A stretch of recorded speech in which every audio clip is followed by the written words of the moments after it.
পর্যন্ত এই Siddiqur Rahman additional SP এইখানে যারা থেকে প্রশাসনের মাধ্যমে লুটপাট করা এবং আগুন ধরা চলে পুরা যায়, এই হলে আওয়ামী লীগ। আপনারা জানেন এই হয়ে আওয়ামী লীগ এই যে শাসনা, এইখান থেকে যাদেরকে ধরে নিয়ে যাওয়া হয় মাইকট করে নিয়ে যাওয়া ডিবি অফিসে নেওয়া হয়। নেওয়ার পরে দেখা গেল এইখানকার যারা নেতৃস্থানীয় আদাইপুলে ইউনিয়নের যারা নেতৃস্থানীয় ডিবি অফিসে যায়, তারা দেখতে যায় কার কিরকম করে পেটে, তারা উপভোগ করে ওইখানে যায় কার কিরকম হলে পেটে, তারা ডিবি অফিসে যায় হলে উপভোগ করে। সুতরাং সেই দিন কোথায়, সেই দিন কোথায়? সেই আকাইটোলার আহমদুল্লাহ ওই ইয়েতে চুয়াডাঙ্গায় জালসায় বলেছিল, আজকে মধুপুরের লোক কোথায়? আজ আহমদুল্লাহ তুমি কোথায়? তুমি কোথায়? সুতরাং তোমরা থাকো। আজকে আমরা মুক্ত আকাশে আমরা কথা বলতে পারতেছি। সুতরাং এইখানে যারা লুটপাট করেছ, যারা অন্যায় করেছ, তাদেরকে ছাড় দেওয়া হবে না, কাউকে ছাড় দেওয়া হবে না, কাউকেই ছাড় দেওয়া হবে না। এমনকি আমি আকরাম মন্ডল ওই শিবপুরে এক মার্ডার হয়, মার্ডার হওয়ার পরে পার্টিকে ধরে নিয়ে যায় আওয়ামী লীগের অফিসে আমাদের নামে হলে মামলা করা হয়। পার্টি আমাকে বলেছে, আমাকে সবুজ সিএনজি তুলে নিয়ে যায় আওয়ামী লীগের অফিসে নিয়ে যায়, ওই আগ্রহের থেকে দারোগা ডাকিয়ে নিয়ে আসি আমার ওই আওয়ামী লীগের অফিসে সই স্বাক্ষর নিয়ে মামলা করা হয়। একটাও মিথ্যা কথা বলি নাই। সুতরাং আওয়ামী লীগের চরিত্রের আমরা যদি তাদের সাথে এইরকম দুর্ব্যবহার করতাম, তাহলে তারা একজন ওই দেশে বাস করতে পারতো না। সুতরাং আমি আজকে বলতে চাই, আপনারা সংঘবদ্ধভাবে জামাত ইসলামীকে আপনারা সাপোর্ট করবেন। আগামীতে নির্বাচন হবে, সেই নির্বাচনে যাতে জামাত ইসলামী বিজয়ী হতে পারে এই আহ্বান রেখে আমার কথা শেষ করছি। আসসালামু আলাইকুম রহমতুল্লাহ। সম্মানিত উপস্থিতি, এই পর্যায়ে আপনাদের সম্মুখে বক্তব্য রাখছেন বাংলাদেশ জামাত ইসলামী পাবনার সদর উপজেলার শোরা সদস্য ভাই ফরিদ আহমেদ। ভাই ফরিদ আহমেদকে তার মূল্যবান বক্তব্য রাখার জন্য বিশেষভাবে অনুরোধ করছি।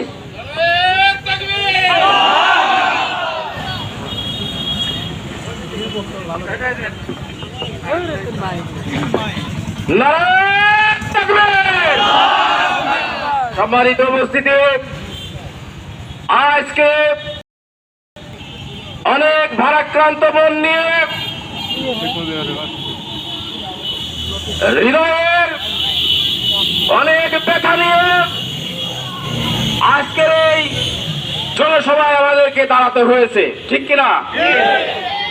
17টা বছর এই মধুপুর আমরা জানতাম এখানে এই আতাইকুলা ইউনিয়ন জেলা আমির মাওলানা আব্দুর রহিম সাহেবের বাড়ি, এইখানে কুচিয়ামারাতে পাবনা জেলার সংগ্রামী সেক্রেটারি জনাব ইকবাল ভাইয়ের বাড়ি। অথচ আমরা এই মধুপুরে এসে জামাতের কথা বলতে পারি নাই। আমি সাবধান করতে চাই,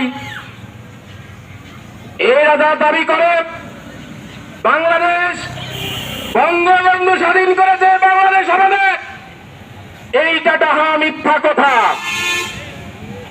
সঠিক কথা হলো এরা মুসলিম কান্ট্রি, এইখানে ফাঁসির মঞ্চে জীবন দিয়েছে মাওলানা মতিউর রহমান নিজামী। এদেশ মাওলানা মতিউর রহমান নিজামীর দেশ, এদেশ আব্দুল কাদের মোল্লার দেশ, এটা মুজাহিদের দেশ, এটা কামরুজ্জামানের দেশ, এটা মীর কাসেম আলী মিন্টুর দেশ। এই দেশে আওয়ামী চক্র আবার যদি আসতে চাও, তোমাদেরকে পালানোর পথ দেওয়া হবে না। সাবধানে রাজনীতি করে না। আমরাও কিন্তু কলেজে রাজনীতি করেছি, বিশ্ববিদ্যালয়ে রাজনীতি করেছি, আমরাও জানি রাজনীতি কিভাবে করতে হয়। আওয়ামী লীগের নেতা কর্মীদেরকে বলবো, তোমরা যারা রাজনীতি করো ওই বাড়ির ভিতরে করো, ফ্যামিলি আছে তাদের সাথে করো, রাজনীতি করার জন্য তোমরা রাজপথে এসো না। রাজপথে এসো না। তোমরা আমাদের প্রথম সারির নেতাদেরকে ফাঁসিতে ঝুলিয়ে হত্যা করেছো, আমাদের নেতাদেরকে আয়না করে বন্দী করে রেখেছো, আমাদের নিরীহ মা বোনদের তোমরা ইজ্জত নিয়ে ছিনিমিনি খেলেছো।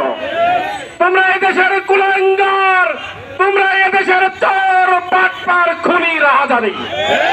তোমাদেরকে এই দেশে রাজনীতি করতে তো হবে না, হবে না, হবে না। রাজনীতি করতে আসলে তোমাদের পিঠের চামড়া থাকবে না, থাকবে না, থাকবে না। আমরা কোরআনের পক্ষে কথা বলে, আমরা কোরআনের রাজনীতি করি।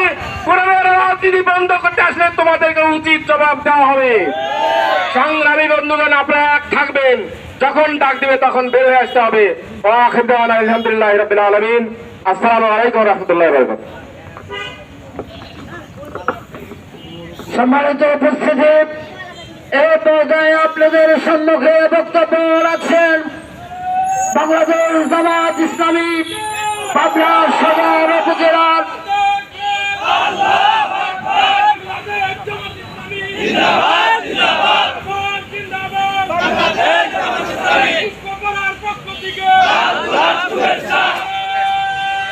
আমাদের মঞ্চের আজকের প্রোগ্রামের প্রধান অতিথি মহারাজ আব্দুর রহিম সাহেব আমাদের মঞ্চে এসে উপস্থিত হয়েছেন। আলহামদুলিল্লাহ। এই পর্যায়ে আপনাদের সম্মুখে বক্তব্য রাখছেন বাংলাদেশ জামাত ইসলামী পাবনা সদর উপজেলার সম্মানিত প্রচার সেক্রেটারি ভাই মোহাম্মদ হাবিবুর রহমান সিরাজি। ভাই মোহাম্মদ হাবিবুর রহমান সিরাজিকে তার কথা রাখার জন্য বিনীতভাবে অনুরোধ করছি।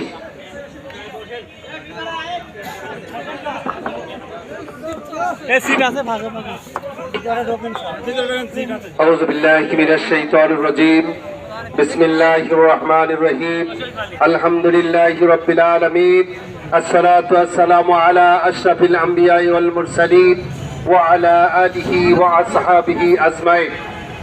আজকের এই বিশাল জনসভার সম্মানিত সভাপতি জনাব নেতা আকরাম মন্ডল, আজকের এই জনসভার সম্মানিত প্রধান অতিথি জননেতা জনাব অধ্যাপক মাওলানা আব্দুর রহিম সহ অন্যান্য নেতৃবৃন্দ, আসসালামু আলাইকুম ওয়া রাহমাতুল্লাহ। সম্মানিত ভাই সাহেব, আপনারা জানেন আওয়ামী দুঃশাসনের এই 16 বছর 7 মাসের ইতিহাস, ওই বিডিআর হত্যার ইতিহাস আপনারা জানেন। আওয়ামী দুঃশাসনের ইতিহাস, ওই বিশ্বজিৎকে রাজপথে প্রকাশ্যে কুপিয়ে হত্যা করার ইতিহাস আপনারা জানেন। আওয়ামী লীগের এই 16 বছর 7 মাসের ইতিহাস, পদ্মা সেতু থেকে হাজার হাজার কোটি টাকা লোপাটের ইতিহাস আপনারা জানেন। আওয়ামী দুঃশাসনের 16 বছর 7 মাসের ইতিহাস, ওই ঈশ্বরদীর পাওয়ার প্ল্যানের 60,000 কোটি টাকা লোপাটের ইতিহাস। সম্মানিত ভাই সাহেব, আপনারা জানেন আওয়ামী দুঃশাসনের ইতিহাস, ওই রাজপথে শিশু বাচ্চাদেরকে গুলি করে হত্যার ইতিহাস। সম্মানিত ভাই সাহেব, ওই কুচক্রী মহান বাংলার মসনদে আবার আসার জন্য যত পাই তারা যত চেষ্টা করুক না কেন, বাংলার জনগণ তাদের সফল হতে দিবে না।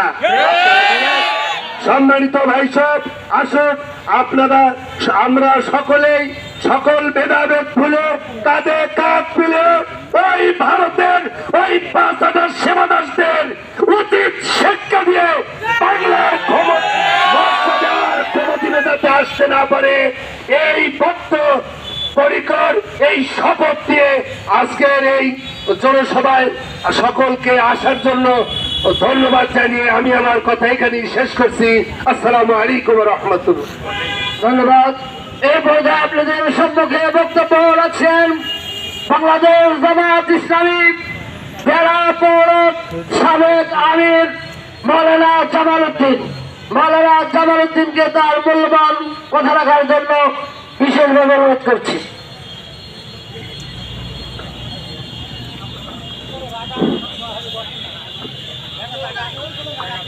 আলহামদুলিল্লাহ রাব্বিল আলামিন ওয়াসসালাতু ওয়াসসালামু আলা রাসূলিহিল কারীম ওয়া আলা আলিহি ওয়া সাহবিহি আজমাইন, আম্মা বা'দ। সম্মানিত সভাপতি, সম্মানিত প্রধান অতিথি, অন্যান্য নেতৃবৃন্দ, অত্র এলাকার তৌহিদি জনতা, আসসালামু আলাইকুম ওয়া রাহমাতুল্লাহ। প্রিয় ভাইরা, আপনারা কেমন আছেন? আমাদের ঘাড়ের উপরে, জাতির ঘাড়ের উপরে একটা জগদ্দল পাথর চেপে বসেছিল। দীর্ঘ 17 বছর আমাদের ঘাড়ের উপরে চেপে বসেছিল। এই পাহাড় জগদ্দল পাথর এখন আছে না নাই? নেমে গেছে। আমরা একটা ঝাঁকুনি দিয়েছি, ছোট্ট ঝাঁকুনি, এতেই সে মামু বাড়ি গিয়ে পড়েছে। কোথায় পড়েছে? মামু বাড়ি কোথায়? দিল্লিতে। এখন দেখেন না আপনারা পত্র পত্রিকা, মোবাইলে যে মোদির সাথে হাঁটাহাঁটি করতেছে, আর মনটা খুবই ভার, মুখটা কালো। প্রিয় ভাইরা, আমি সংক্ষেপে কথা বলবো। আমার সময় নির্দিষ্ট করে দেওয়া হয়েছে মাত্র 5 মিনিট। যাই হোক, আমি সংক্ষেপে বলতে চাই যে আমরা আওয়ামী লীগের শাসন দেখেছি, বিএনপির শাসন দেখেছি, জাতীয় পার্টির শাসন দেখেছি। এবার আমরা কিসের শাসন দেখতে চাই? কোরআনের শাসন দেখতে চাই, কোরআন সুন্নাহর শাসন দেখতে চাই। এই শাসন উপহার দেবে কারা? জামাত ইসলামী। জামাত ইসলামী এই শাসন আপনাদেরকে উপহার দেবে। আল্লাহ রাব্বুল আলামিন ঘোষণা করেছেন, আল্লাযীনা ইম্মাক্কান্নাহুম ফিল আরদ আকামুস সালাতা ওয়া আতাউজ যাকাতা ওয়া ইয়ামুরুনা বিল মা'রুফি ওয়া ইয়ানহাউনা আনিল মুনকার। আমি যদি তাদেরকে রাষ্ট্রীয় ক্ষমতায় অধিষ্ঠিত করি, তারা নামাজ কায়েম করবে। কি ভাই, জামাত ইসলামী সেই দল কিনা? তারা নামাজ কায়েম করবে, যাকাতের প্রচলন করবে সমাজে, সৎ কাজের আদেশ দেবে, অসৎ কাজ থেকে মানুষকে বাধা দেবে। এই সব গুণগুলো কার মধ্যে আছে? জামাত ইসলামীর মধ্যে আছে। প্রিয় ভাইরা, সব দল দেখেছি, এখন আসেন আমরা জামাত ইসলামীকে ইনশাল্লাহ একটাবার একটু সুযোগ দিয়ে দেখি জামাত ইসলামী দেশ চালাতে পারে কি পারে না। প্রিয় ভাইরা, বিগত সরকারে, বিএনপি সরকারে আমাদের 2 জন মন্ত্রী ছিল, মাওলানা মতিউর রহমান নিজামী, আলী আহসান মোহাম্মদ মুজাহিদ। 2 জনকে 2টা দপ্তর দেওয়া হয়েছিল। যখন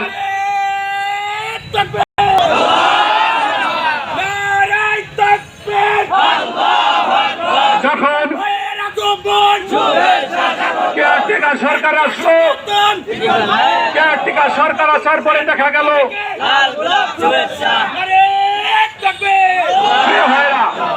যখন কেয়ারটেকার সরকার আসলো, সব মন্ত্রী মিনিস্টার গ্রেপ্তার হলো, কিন্তু মাওলানা মতিউর রহমান নিজামী এবং আলী হাসান মোহাম্মদ মুজাহিদের দপ্তরে তাদের তন্ন করে তাদের 1টি টাকা, তাদের দুর্নীতির কোনো খোঁজ পাওয়া যায় নাই।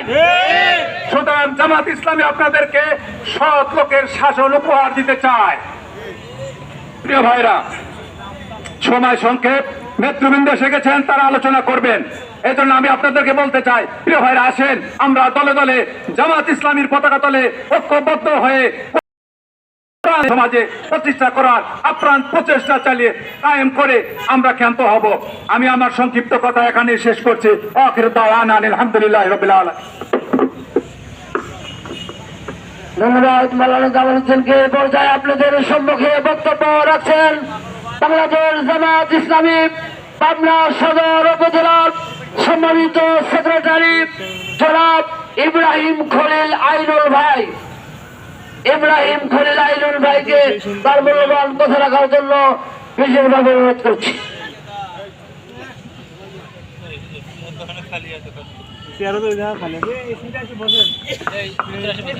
আলহামদুলিল্লাহি রাব্বিল আলামিন والصلاه والسلام على رسوله الكريم اما بعد واعوذ بالله من الشيطان الرجيم بسم الله الرحمن الرحيم كنتم خير امه اخرجت للناس تأمرون بالمعروف وتنهون عن المنكر وتؤمنون بالله। সম্মানিত আজকের এই জনসভার সভাপতি, উপস্থিত আজকের এই প্রোগ্রামের সম্মানিত প্রধান অতিথি, বাংলাদেশ জামাত ইসলামী কেন্দ্রীয় শুরার অন্যতম সদস্য, বগুড়া অঞ্চলের অন্যতম টিম সদস্য, সাবেক পাবনা জেলা শাখার আমির, শ্রদ্ধাভাজন দায়িত্বশীল এই মধুপুরের আতাইকুলার কৃতি সন্তান হযরত মাওলানা অধ্যাপক আব্দুর রহিম ভাই। আজকের এই প্রোগ্রামের বিশেষ অতিথি হিসাবে উপস্থিত আছেন পাবনা জেলা শাখার সংগ্রামী সেক্রেটারি জননেতা ইকবাল হোসাইন। বিশেষ অতিথি হিসাবে উপস্থিত আছেন পাবনা সদর উপজেলার সম্মানিত আমির মাওলানা আব্দুর রব। নেতৃবৃন্দ, এলাকাবাসী, আসসালামু আলাইকুম রহমতুল্লাহ। সম্মানিত জনতা, কেমন আছেন আপনারা? আলহামদুলিল্লাহ, আমরা ভালো আছি, কিন্তু আমার এই বাংলাদেশে অনেকেই কিন্তু ভালো নাই। আমরা প্রায় 1000 খানেক ছাত্র জনতাকে আমরা হারিয়েছি, ঠিক কিনা? সেই পরিবার কিন্তু আজ ভালো নাই। আজকে আমাদের এই বাংলাদেশের ছাত্র জনতার প্রায় 10,000 মানুষ আহত হয়েছে। এই পরিবার কিন্তু এখনো ভালো নাই, ঠিক কিনা? তবে ভালো এই দিক দিয়ে আমরা স্বৈরাচারী হাসিনা সরকারের যে নির্যাতন আর নিষ্পেষণ এই দেশটিকে অর্থনৈতিকভাবে যে তলাবিহীন ঝুলিতে পরিণত করেছে, যেই স্বৈর শাসকের নির্যাতন আর নিষ্পেষণের করাল গ্রাস থেকে একজন সামান্য কোলের শিশু রেহাই পায় নাই। শুধু তাই নয়, পেটের শিশু পর্যন্ত এই সরকার স্বৈরাচারী খুনি সরকারের, হাসিনা সরকারের, যেই সরকারের পতন হয়েছে 5 তারিখে, সেই সরকারের গুন্ডা পেটুয়া পুলিশ বাহিনীর দ্বারা আমাদের মায়ের পেটের সন্তান পর্যন্ত রেহাই পায় নাই, ঠিক কিনা?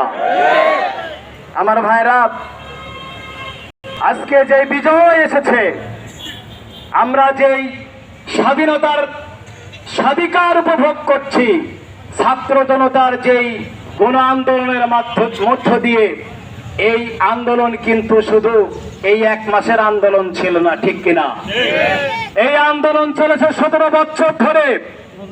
এই আন্দোলন রাজপথে বিভিন্ন জায়গায় বিভিন্ন সভা সেমিনারের মধ্য দিয়ে জামাত ইসলামী, ইসলামী ছাত্র শিবির 1 বছর নয়, 2 বছর নয়, 1.5 যুগ ধরে এই ময়দানে রক্ত দিয়ে যাচ্ছে, ঠিক কিনা? বাংলাদেশের রাজনীতির ইতিহাসে বাংলাদেশের জামাত ইসলামীর উপরে, ইসলামী ছাত্র শিবিরের উপরে যে নির্যাতন চালানো হয়েছে, ইতিহাসে এটা বিরল, পাওয়া যাবে না।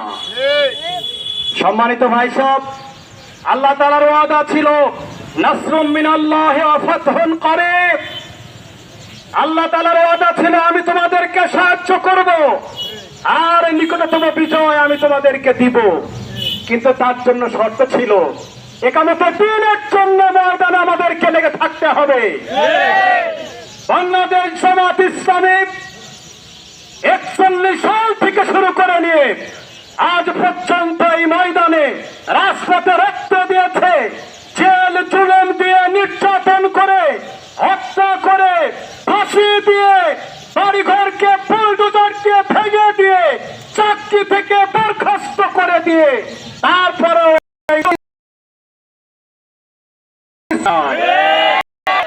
আর আল্লাহর ওয়াদাই ছিল আমি তোমাদেরকে পরীক্ষা করব, আর এই পরীক্ষার মধ্য দিয়ে তোমরা যদি ময়দানে টিকে থাকতে পারো, আমি আল্লাহ তোমাদেরকে সাহায্য করব। আল্লাহ তাআলা ঠিক সাহায্য দিয়েছেন, ঠিক কিনা? এই সাহায্য আল্লাহ তাআলা কোন দিক থেকে কিভাবে দিবেন? যারা ময়দানে থাকেন তারা ঠিক পান না, কিন্তু আমার আল্লাহ ঠিক দেখতে থাকেন যে ময়দানে তোমরা কিভাবে টিকে আছো, এটা আমি দেখতে চাই। আমার ভাইরা, এই নির্যাতন, নিষ্পেষণ, এই রক্ত দেওয়া, ফাঁসির মঞ্চে আমাদের প্রিয় নেতা, আপনার কৃতি সন্তান শুধু নয়, সারা পৃথিবীর যিনি গর্ব, বিশ্ব ইসলামী আন্দোলনের অন্যতম নেতা হযরত মাওলানা মতিউর রহমান নিজামী পাবনাতে শুয়ে আছে।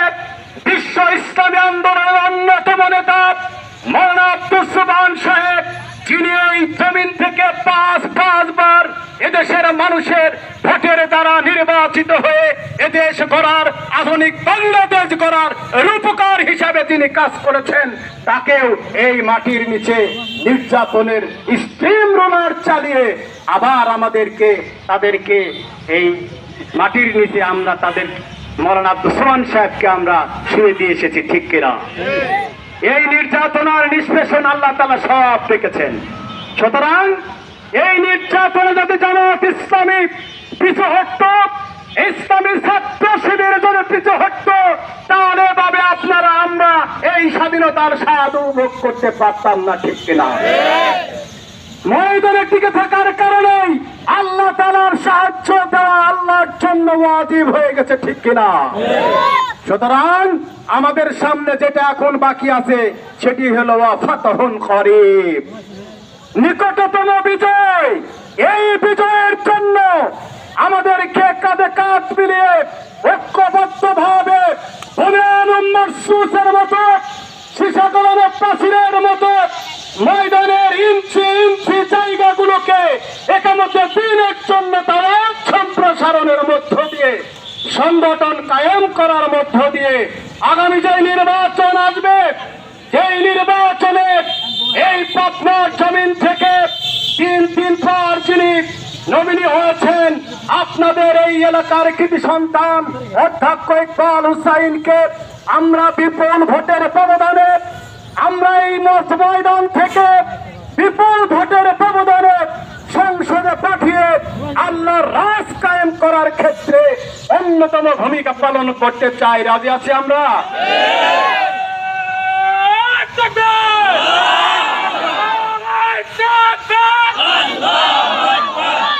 বাংলাদেশ জামাত ইসলামী জিন্দাবাদ, আমার দেশ তোমার দেশ, বাংলাদেশ বাংলাদেশ বাংলাদেশ।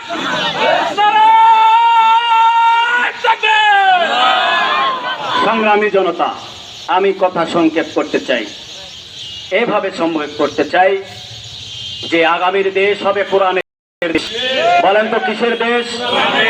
আল কোরআন দিয়ে বাংলাদেশ পরিচালিত হবে। গোটা বাংলাবাসী, গোটা বাংলাদেশের আবাল বৃদ্ধ বনিতার অধিকারকে যদি আমরা ফিরিয়ে দিতে চাই, এদেশের মানুষের স্বাধীনতার সার্বভৌমত্বের প্রকৃত স্বাধীনতা ভোগ করার জন্য যদি আমরা সুযোগ করে দিতে চাই, তাহলে এই সংসদে আল কোরআনকে আমাদেরকে পাঠাতে হবে, ঠিক কিনা? সুতরাং বাংলাদেশ জামাত ইসলামী 7 লোকের শাসন আর আল কোরআনের পার্লামেন্টের করার মধ্য দিয়ে আমরা এই বাংলাদেশের এই সুশীতল ছায়ার সোনালী সেই সমাজ, যেই সমাজ প্রতিষ্ঠা করেছিলেন নবী করিম সাল্লাল্লাহু আলাইহি ওয়াসাল্লাম, সেই সমাজ আমরা প্রতিষ্ঠা করতে চাই। এই জন্য আমার কথা একটাই, আমরা স্বাধীনতা অর্জন করেছি, এই স্বাধীনতাকে টিকে রাখার জন্য আগামী নির্বাচনের জন্য আমাদের প্রত্যেকটি এলাকায়, প্রত্যেকটি পাড়ায়, প্রত্যেকটি মহল্লায়, আমার ব্যবসার জায়গায়, আমার চাকরির জায়গায়, আমার কর্মক্ষেত্রে, আমার জমিনে, আমার ক্ষেত খামারে আমি একামতে দ্বীনের ভূমিকা পালন করব, দায়ী হিসাবে ভূমিকা পালন করব। আমরা কি রাজি আছি ভাই? আমি এই আহ্বান জানিয়ে আমি আমার কথা শেষ করছি। আসসালামু আলাইকুম ওয়া রাহমাতুল্লাহি ওয়া বারাকাতুহু। ধন্যবাদ। আইনুল ভাই বাংলাদেশ জামাত ইসলামী পাবনা সদর উপজেলার সম্মানিত আমির মাওলানা আব্দুর রব ভাইকে তার কথা রাখার জন্য সুবিধায় অনুরোধ করছি। আসসালামু আলাইকুম ওয়া রাহমাতুল্লাহ। আউযু বিল্লাহি মিনাশ শাইতানির রাজীম। বিসমিল্লাহির রহমানির রহিম। ওমান আহসানু মিম্মান দাআ ইলাল্লাহ ওয়া আমিলা সালিহান ওয়া ক্বালা ইন্নানী মিনাল মুসলিমিন। সাদাকাল্লাহুল আযীম। আজকের বিশাল জনসভার সম্মানিত প্রধান অতিথি, বিশেষ অতিথি, অন্যান্য নেতৃবৃন্দ, এলাকাবাসী, আমরা সকলেই আল্লাহর শুকরিয়া আদায় করি আলহামদুলিল্লাহ। দরুদ ও সালাম মুহাম্মদুর রাসূলুল্লাহ সাল্লাল্লাহু আলাইহি সাল্লামের প্রতি। বাংলাদেশ জামাত ইসলামী দীর্ঘদিন যাবৎ ইসলামকে এই জমিনে প্রতিষ্ঠা করার জন্য চেষ্টা করছে। আজকে একটা বিশেষ সুযোগ, আমরা ইসলামী হুকুমত প্রতিষ্ঠার ক্ষেত্রে কাজ করব। তো শুধুমাত্র এইরকম জনসভা করে বা মানে জনসমাবেশ প্রয়োজন আছে, কিন্তু বাংলাদেশ জামাত ইসলামী দীর্ঘদিন ধরে যেই দাওয়াত ও তাবলীগের কাজ, সংগঠন এবং প্রশিক্ষণের কাজ, সমাজ সংস্কারের যে ধারাবাহিক কাজ, তারপরে রাষ্ট্র সংস্কারের যে কাজ করছে, কর্মসূচি নিয়ে কাজ করছে, এই কর্মসূচির সাথে একতাবদ্ধ হয়ে আমাদের গঠনমূলক কাজগুলো আগায় নেওয়ার জন্য অবশ্যই চেষ্টা করতে হবে। আমরা বিভিন্ন জুলুমের শিকার হয়েছি, বিভিন্ন নির্যাতনের শিকার হয়েছি, আমাদের নেতৃবৃন্দ ফাঁসির কাছে ঝুলেছে।